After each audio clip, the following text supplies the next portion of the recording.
Hello friends, आज हम बात करेंगे ऑर्गेनिक केमिस्ट्री के बारे में। ऑर्गेनिक केमिस्ट्री में बात करेंगे ऑर्गेनिक कंपाउंड्स के बारे में। तो सबसे पहले हम अगर बात करते हैं क्लासिफिकेशन क्या है इसका, या कैसे कहाँ से क्या हुआ, तो आपके पास कुछ कंपाउंड्स होते हैं, या हम बोलते हैं आपके पास कंपाउंड होते हैं इनऑर्गेनिक और ऑर्गेनिक। अगर हम इनऑर्गेनिक कंपाउंड की बात करते हैं तो कार्बन एंड इट्स कंपाउंड की बात कर रहे हैं। मतलब यहाँ पे जो आपके पास कंपाउंड जो होंगे ऑर्गेनिक कंपाउंड, कार्बन, हाइड्रोजन और ऑक्सीजन से मिलके बने होंगे, तो उन कंपाउंड को हम लोग बोलते हैं ऑर्गेनिक कंपाउंड। इसका क्लासिफिकेशन भी हम लोग पढ़ेंगे आगे। पहले हम थोड़ा सा पढ़ लेते हैं कि इसका क्लासिफिकेशन किस तरह से जो है इसको क्लासिफाइड किस तरह से करा गया है। तो हम अगर बात कर रहे हैं ऑर्गेनिक कंपाउंड के बारे में और फिर इसका क्लासिफिकेशन, तो देख रहे हैं किस तरह से जो ऑर्गेनिक कंपाउंड होता है, ऑर्गेनिक कंपाउंड्स का क्लासिफिकेशन जो है वो दो टाइप से है। एक तो आपके पास जो है उसको बोलते हैं ओपन चेन कंपाउंड्स, दूसरा जो आपके पास है उसको बोल रहे हैं क्लोज चेन कंपाउंड। यहाँ पे हम पहले देख लेते हैं इन दोनों के बारे में, क्या है ये ओपन चेन कंपाउंड क्या है और क्लोज चेन कंपाउंड क्या है। तो यहाँ पे क्या होगा, जो कार्बन की चेन होगी, जनरली कार्बन जो कंपाउंड होंगे वो आपके पास किस तरह से होंगे, जो कार्बन के कंपाउंड होंगे वो क्या होंगे, ओपन चेन में होंगे।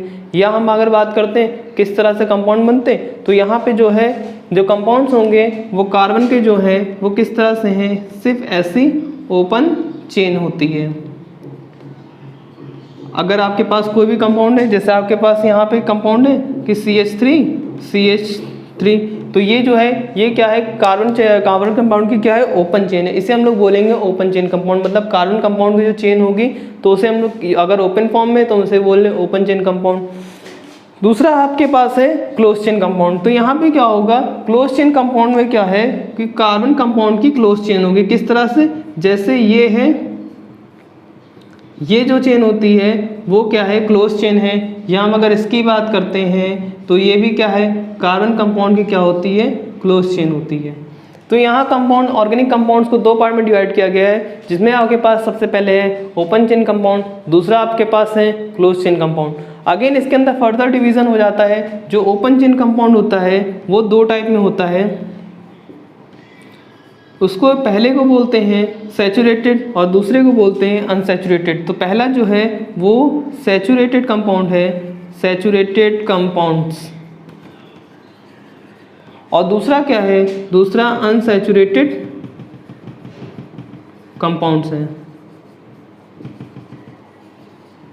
यहाँ पे जो होता है सैचुरेटेड और अनसैचुरेटेड में क्या होता है कि इसमें क्या होगा, कार्बन कार्बन क्या होंगे, सिंगली बॉन्डेड होंगे। मतलब यहाँ पे सैचुरेशन होगा, यहाँ पे कोई डबल बॉन्ड का अनसैचुरेशन, जहाँ पे डबल बॉन्ड आ जाता है वहाँ पे हम लोग बोलते हैं उसमें अनसैचुरेशन आ गया। मतलब उसमें अभी कैपेसिटी है कि और मॉलिक्यूल ऐड कर सकते हैं, क्योंकि डबल बॉन्ड पे हमेशा या ट्रिपल बॉन्ड पे हमेशा एडिशन रिएक्शन होती है और भी डिफरेंट टाइप की रिएक्शन होती है। बट यहाँ पे क्या हो सकता है, हम उसके अंदर मॉलिक्यूल इंसर्ट कर सकते हैं। तो यहाँ पे क्या है, उसको बोलते हैं अनसैचुरेशन। और अगर हम मॉलिक्यूल ऐड नहीं कर सकते, कार्बन कंपाउंड की चेन है, सिंगल बॉन्ड से सब लगे हुए, तो क्या होगा, उसको सैचुरेटेड कंपाउंड बोलेंगे।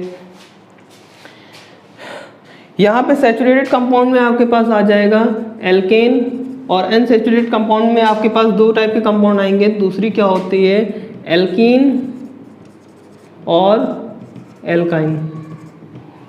उसी तरीके से यहाँ पे जो है एल्कीन में क्या होगा, एल्कीन में कार्बन कार्बन डबली बॉन्डेड होंगे, एल्काइन में क्या होगा, कार्बन कार्बन ट्रिपली बॉन्डेड होंगे। तो यहाँ पे जो है देखा आपने कि जो कार्बन होते हैं, कार्बन कंपाउंड होते हैं वो दो पार्ट्स में है। पहला जो है ओपन चेन कंपाउंड, दूसरा क्या है आपके पास close chain compound. Open chain compound में क्या होता है, कार्बन जो आपके पास एटम्स होते हैं उनकी क्या होती है, ओपन चेन होती है। और क्लोज चेन कंपाउंड में क्या होता है, कार्बन जो एटम्स होते हैं उनकी क्या होती है, क्लोज चेन होती है। फर्दर हमने क्लासिफाइड किया है, ओपन चेन कंपाउंड आपके पास दो टाइप से होते हैं। पहला आपके पास सैचुरेटेड कंपाउंड है, दूसरा क्या है आपके पास अनसैचुरेटेड कंपाउंड है। तो सैचुरेटेड कंपाउंड जो होते हैं उसमें क्या होता है, कार्बन कार्बन सिंगली बॉन्डेड होते हैं। और अनसैचुरेटेड कंपाउंड में क्या होता है, कार्बन कार्बन क्या होंगे कि आपके पास दो टाइप में होंगे अनसैचुरेशन कंपाउंड। इसमें सबसे पहला क्या है जो है एल्कीन है, दूसरा क्या है एल्काइन। एल्कीन में क्या होता है कार्बन कार्बन क्या होंगे ट्रिपली बॉन्डेड होंगे, और एल्काइन में क्या होगा एल्कीन में क्या होता है कार्बन कार्बन डबली बॉन्डेड होते हैं, और एल्काइन में क्या होगा कार्बन कार्बन ट्रिपली बॉन्डेड होते हैं। तो ये था क्लासिफिकेशन किसका, ओपन चेन कंपाउंड का।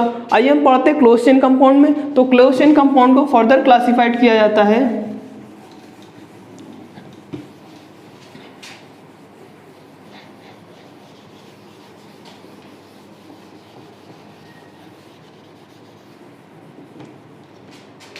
Close chain compound.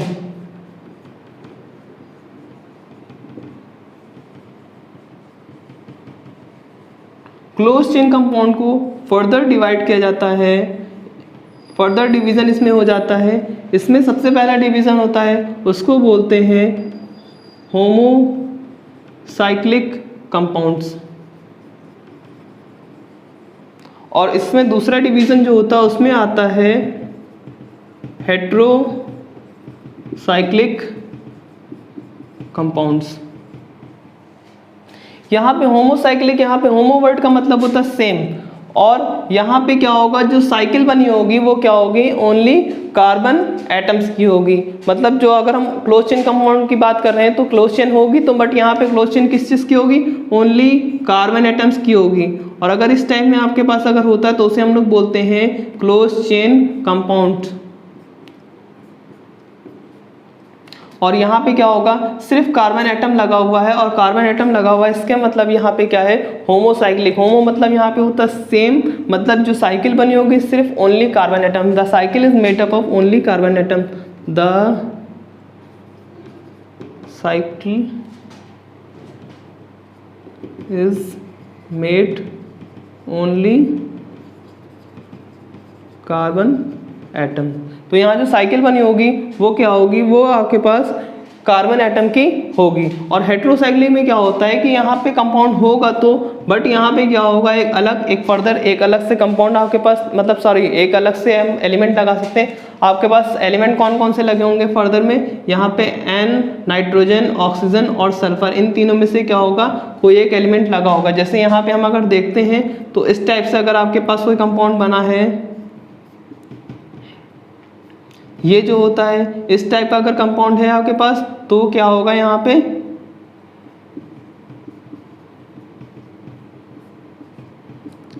क्या है हेट्रो एटम लगा हुआ है। हेट्रो एटम आपके पास क्या है नाइट्रोजन, ऑक्सीजन, सल्फर, इन तीनों में से कोई एक एटम लगा होगा, जिससे हम क्या करेंगे कि उसे बोलेंगे हम लोग हेट्रोसाइक्लिक कंपाउंड। जैसे हम अगर बात कर रहे हैं यहाँ पे, अगर इसकी हम बात करते हैं तो ये आपके पास एक ये भी कंपाउंड है।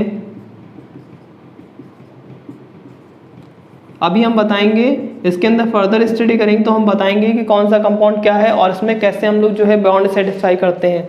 तो ये था आपके पास होमोसाइक्लिक और हेट्रोसाइक्लिक कंपाउंड। फर्दर होमोसाइक्लिक जो होता है उसकी दो डिवीज़न होती हैं। होमोसाइक्लिक की डिवीज़न दो हैं। सबसे पहला डिवीज़न है इसको बोलते हैं एरोमेटिक कंपाउंड्स, और दूसरा जो डिवीज़न है उसको बोलते हैं एलिफेटिक कंपाउंड।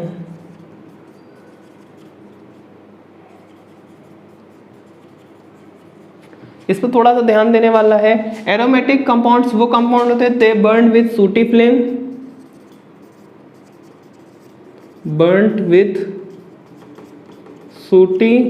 फ्लेम। ये ऐसे कंपाउंड होते हैं जब इनको जलाओगे तो ब्लैक कलर का सूटी फ्लेम निकलता है। जैसे आपके पास कुछ हाइड्रोकार्बन होते हैं या फर्दर कोई कुछ दूसरा कंपाउंड केरोसिन वाला अगर आप बर्न करते हो तो यहाँ पे क्या होगा कि जब वो उसको बर्न करो तो उसमें ब्लैक कलर का क्या होगा फ्लेम निकलेगा, मतलब काला कलर का धुआं निकलेगा। तो उसे हम लोग बोलते हैं सूटी फ्लेम, मतलब वो काला धुआं जो होता है उसको हम लोग बोलते हैं सूटी फ्लेम।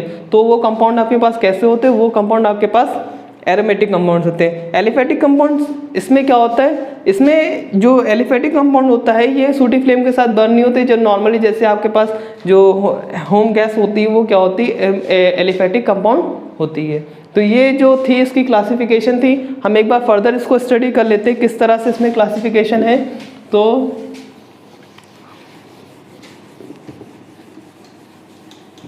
थोड़ी सी बड़ी क्लासेस है इसकी, और इसके अंदर फर्दर क्लास के अंदर हमको एक क्लास के अंदर बार बार स्टडी करना पड़ेगा। तो यहाँ था आपके पास ऑर्गेनिक कंपाउंड्स, जिसमें दो टाइप के कंपाउंड थे। दो टाइप के कंपाउंड कौन कौन से थे? एक ओपन चेन कंपाउंड था और दूसरा था क्लोज चेन कंपाउंड था। ओपन चेन कंपाउंड दो टाइप में कंपाउंड था, एक सैचुरेटेड था,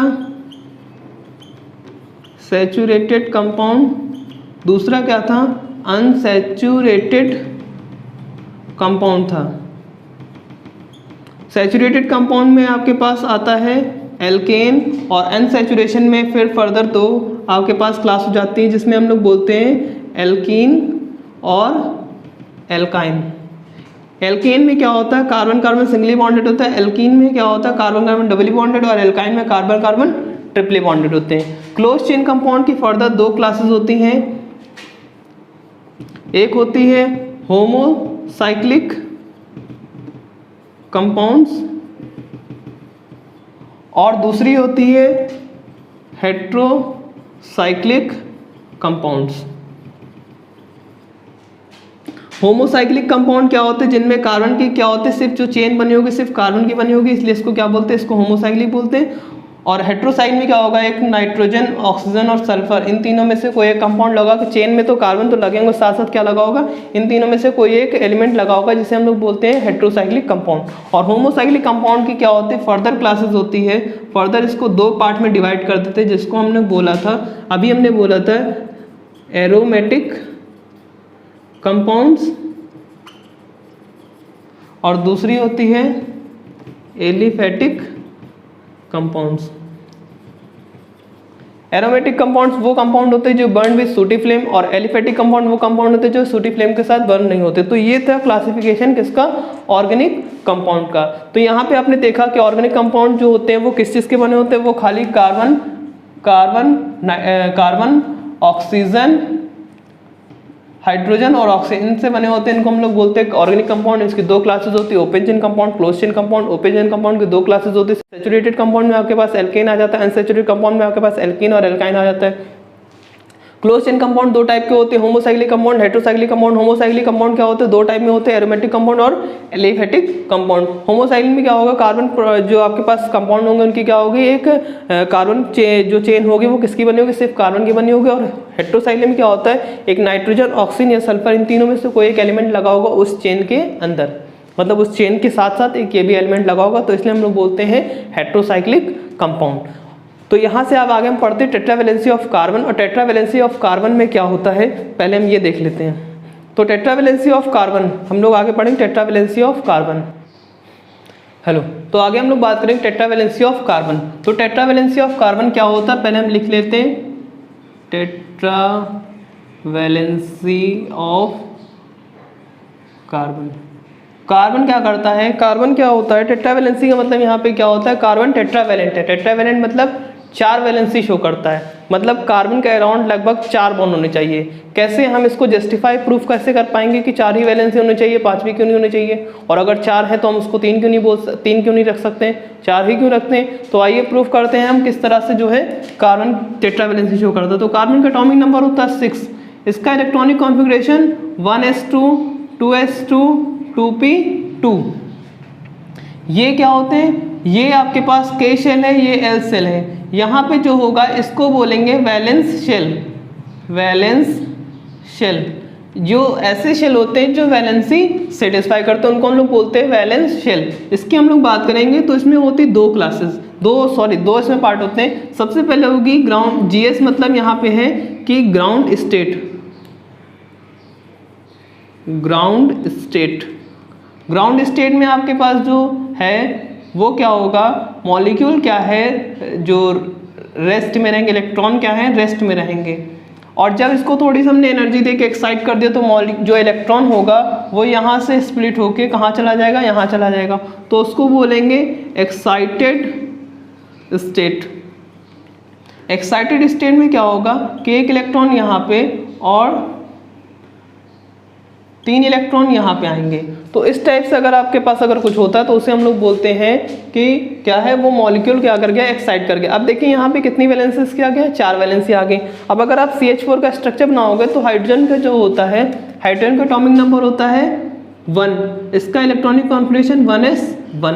तो यहाँ पे क्या हो जाएगा, ये 1s1 आ जाएगा। यहाँ पे ये जो है ये 2s है और ये 2p है। तो ये जो होता है क्या हो जाएगा, जब यहाँ से हो जाएगा तो 2s और ये 2p, और यहाँ से हाइड्रोजन के पास एक मॉलिक्यूल है, एक इलेक्ट्रॉन है, यहाँ से क्या करेगा, जस्ट अपोजिट स्पिन में ये हाइड्रोजन क्या हो जाएगा, इससे अटैच हो जाएगा आके।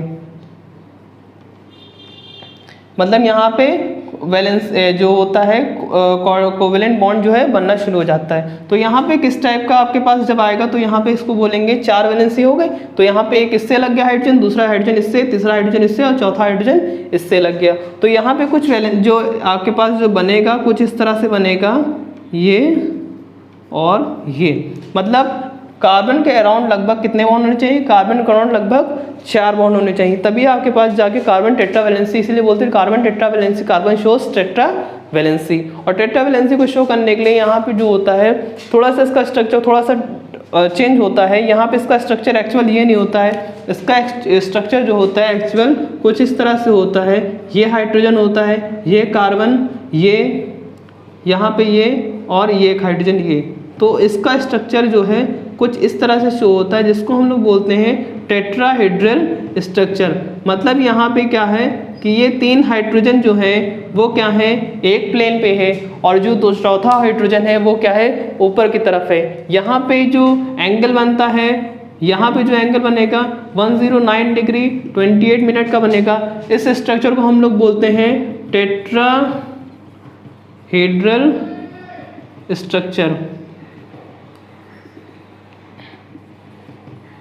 इसीलिए इसको बोलते हैं टेट्रावैलेंसी ऑफ कार्बन। अब यहाँ पे हम देखते हैं कि कार्बन जो है वो टेट्रावैलेंसी शो करता है। मतलब कार्बन के अराउंड आप कभी भी कैलकुलेट करोगे तो 4 बॉन्ड होने चाहिए। अगर डबल बॉन्ड है या ट्रिपल बॉन्ड है तो उनको कैलकुलेट करके ही 4 बॉन्ड होने चाहिए। ये नहीं कि डबल बॉन्ड अलग बना दे और जो है सिंगल बॉन्ड अलग बना दिया कि 4 बॉन्ड हमको दिखाने। तो डबल बॉन्ड को हम लोग 2 बॉन्ड कैलकुलेट करेंगे, मतलब 2 बॉन्ड कैलकुलेट करेंगे। बाकी जो है किस तरह से हम इसको और जो है देख सकते हैं, इसमें आपके पास जो एंगल बनेगा वो कितना बनेगा, 109 डिग्री और 28 मिनट का बनेगा। और यहाँ पे जो है इसके स्ट्रक्चर किस तरह से होता है, तो हम बोल सकते हैं मीथेन जो होता है, मीथेन का स्ट्रक्चर जो होता है वो क्या होता है, टेट्राहेड्रल होता है। ये था कुछ इसका टेट्रावैलेंसी ऑफ कार्बन। इसी चीज़ को जो है आप जस्टिफाई कर सकते हो। ये पॉइंट जस्टिफिकेशन के लिए होता है कार्बन के अराउंड कितने बॉन्ड होने चाहिए, 4 बॉन्ड होने चाहिए। जैसे यहाँ पे आपके पास दिखा ये वैलेंसी है, वैलेंसी जस्टिफाई करेंगे। ये ग्राउंड स्टेट होती है, यहाँ से क्या होगा कि इलेक्ट्रॉन हम पहले रेस्ट में रहेंगे, जब उसको थोड़ी सी एनर्जी दे इलेक्ट्रॉन एक्साइट करके जो एंटी पैरेलल इलेक्ट्रॉन होगा वही एक्साइट करके क्या होगा, लास्ट शेल में चला जाएगा। ये जो है आपके पास ये 2s है, 2s और ये 2p है। तो यहाँ से जब इसको जाएगा तो यहाँ से क्या होगी, ये जो जब एनर्जी हम इसको दे देते हैं तो इलेक्ट्रॉन क्या करता है, एक्साइट कर जाता है। एक्साइट करेगा वापस चला जाएगा वहाँ पे। जब हम इसको अगर CH4 का अगर डायग्राम है तो हम यहाँ पे 4 वैलेंसी हो जाएंगे। तो अगर हमको CH4 का स्ट्रक्चर बनाना तो क्या होगा, एक हाइड्रोजन से लेंगे तो आपके पास हाइड्रोजन कितने लगेंगे, 4 लगेंगे। तो ये जो होता है इसका स्ट्रक्चर जो है वो CH4 का, और यहाँ से हम इसको जस्टिफाई कर सकते हैं कि जो आपके पास कार्बन के पास कितनी वैलेंसी होती है, कार्बन के पास 4 वैलेंसी होती हैं। आगे हम देखते हैं कि हमने ऑर्गेनिक कंपाउंड के बारे में पढ़ा था और उसको किस तरह से हम इसको और फर्दर स्टडी करेंगे। तो आगे हम बात करेंगे इसमें। अभी तक हमने देखा था कि हमने क्या पढ़ा था, उसमें पहले क्लासिफिकेशन पढ़ा था, उसके बाद हमने उसकी टेट्रावैलेंसी ऑफ कार्बन पढ़ा था। अब हम बात करेंगे कि ओपन चेन कंपाउंड क्या होते हैं। तो open chain compound, open chain compounds,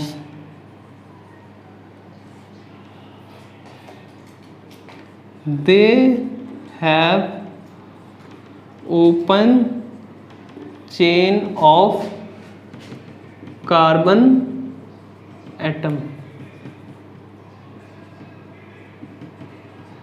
मतलब यहाँ पे जो होगी कार्बन एटम की ओपन चेन होगी, इसलिए हम इसको क्या बोलते हैं, इसलिए हम इसको बोलते हैं ओपन चेन कंपाउंड। और ओपन चेन कंपाउंड में आपने देखा था 2 क्लासेस थी।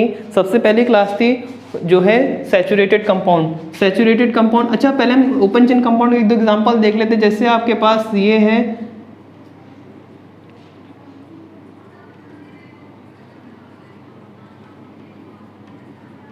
हमने बोला था कि कार्बन के अराउंड कितने बॉन्ड होने, 4 बॉन्ड होने चाहिए। तो आइए देखिए कैलकुलेट करते हैं कार्बन के अराउंड 4 बॉन्ड है कि नहीं। जैसे ये कार्बन है 1 2 3 4, अब इस कार्बन के लिए 1 2 3 4, इस कार्बन के लिए 1 2 3 4। तो यहाँ पे देख रहे हैं हम कार्बन के अराउंड कितना है, चारों बॉन्ड, 4 बॉन्ड चारों तरफ प्रेजेंट है। अगर इसका हम नाम देखेंगे तो इसका नाम हो जाएगा प्रोपेन।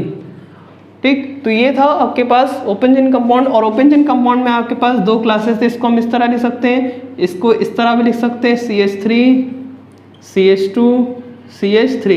ये आपके पास ओपन स्ट्रक्चर है, या हम इसको बोल सकते हैं कि ये ओपन स्ट्रक्चर और ये क्लोज स्ट्रक्चर। हम इसके बारे में हम आगे इसको इस पे टाइम वेस्ट ना करके हम आगे देखते हैं कि क्या है saturated compound. Saturated compound,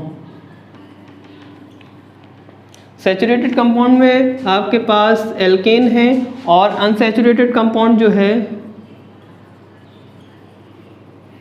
unsaturated compound उसमें आपके पास जो है वो एल्कीन और एल्काइन है। अच्छा, इन सब को स्टडी करने पहले एल्केन एल्कीन एल्काइन को स्टडीज करने पहले हमको ये पता होना चाहिए कि अगर कार्बन नंबर 1 होगा तो उसको क्या बोलेंगे, कार्बन नंबर 2 होगा तो उसको क्या बोलेंगे। तो सर इसको एक बार याद करना पड़ेगा, क्योंकि अगर आपको ये नहीं याद है तो आप कभी भी ऑर्गेनिक कंपाउंड का नॉमेनक्लेचर नहीं कर सकते, मतलब उसका आप IUPAC नेम नहीं लिख सकते। तो सबसे पहले हम अगर देखते हैं तो इसको बोलते हैं प्रीफिक्स या सफिक्स, हम इसको बोल सकते हैं। मतलब या तो पहले लगाएंगे या तो बाद में लगाएंगे, डिपेंड करेगा। अगर आप जो है किस चीज़ का नाम लिख रहे हो तो वो जो है उस हिसाब से आप कार्बन जितने नंबर होंगे उसको काउंट करोगे और उसके बाद उसके हिसाब से उसका प्रीफिक्स लगा दोगे। तो सबसे पहले अगर कार्बन नंबर जो है अगर 1 है तो उसके लिए लगाते हैं मेथ, अगर कार्बन नंबर 2 है तो उसके लगाते हैं एथ, कार्बन नंबर अगर 3 है काउंटिंग करने पर तो उसके लिए लगाएंगे प्रोप, कार्बन नंबर अगर 4 है तो उसके लिए लगाएंगे ब्यूट, कार्बन 5 है तो पेंट, कार्बन अगर 6 है तो हेक्स, कार्बन अगर 7 है तो हेप्ट, कार्बन नंबर अगर 8 है तो ऑक्ट, और कार्बन नंबर अगर 9 है तो नियो, और कार्बन नंबर 10 है तो डेक। तो ये जो होते हैं इनको याद करने के लिए आपको इसको याद करना पड़ेगा, तभी आप जाके जो है आगे आप ऑर्गेनिक कंपाउंड्स का आप नेमिंग आप कर सकते हो, IUPAC नेम कर सकते हो। ठीक, तो यहाँ पे क्या है, अगर कार्बन नंबर 1 है तो मेथ है, कार्बन 2 है तो एथ है, कार्बन 3 है तो प्रोप है, कार्बन 4 है तो ब्यूट है, कार्बन 5 है तो पेंट है, कार्बन 6 है तो हेक्स है, कार्बन 7 है तो हेप्ट है, कार्बन 8 है तो ऑक्ट है, कार्बन 9 है तो नियो है, कार्बन 10 है अगर तो डेक है। तो ये जो थे ये थे आपके पास कार्बन की एक सीरीज। इसमें हम लोग स्टडी करेंगे अभी IUPAC नेम और कंपाउंड के आपके पास 2-3 नेम होते हैं। 2-3 नेम कैसे, जैसे आपके पास जो है एक तो सिंपल नेम होता है, सिंपल नेमिंग हम लोग करते हैं कि हम सिंपल नेम क्या होता है, उसके बाद उसका IUPAC नेम करते हैं। IUPAC नेम क्या होता है, इसका फुल फॉर्म है international union of pure and applied chemistry. मतलब जो आप यहाँ पे कंपाउंड का नाम लेते हो सकता है स्टेट में उसका सिंपल नेम दूसरा हो, बट IUPAC नेम जो नेमिंग जो हम लोग करेंगे वो ऑल ओवर वर्ल्ड में सेम रहता है, उसका नेम चेंज नहीं होता है। तो इसलिए हम कंपाउंड का हमको IUPAC नेमिंग करना, और इस चैप्टर में हमको ज़्यादा से ज़्यादा IUPAC नेम हम लोग ज़्यादा से ज़्यादा एग्जाम्पल कर पाएंगे और ज़्यादा से ज़्यादा हम लोग उस पर IUPAC नेमिंग करेंगे। तो सबसे पहले हम लोग स्टार्ट करेंगे कि एल्केन में क्या होता है, एल्किन में क्या होता है, एल्काइन में क्या होता है। और इसके अंदर हम लोग स्टडी कर रहे हैं कि हम लोग होमोलॉगस सीरीज की स्टडी करेंगे। इसमें क्या होता है, जो एल्केन एल्काइंस की जो सीरीज होती है इसे हम लोग बोलते हैं होमोलॉगस सीरीज। में क्या होता है, कार्बन नंबर 1 से लेकर कार्बन नंबर 12 तक के रहेगा। तो और भी हम लोग आगे पढ़ेंगे, बट अभी जो है हम इसके बारे में स्टडी करने से पहले हम थोड़ा सा डिटेल स्टडी कर लेते हैं कि क्या होते हैं एल्केन, क्या होते हैं एल्काइन, क्या होते हैं और एल्कीन क्या होते हैं।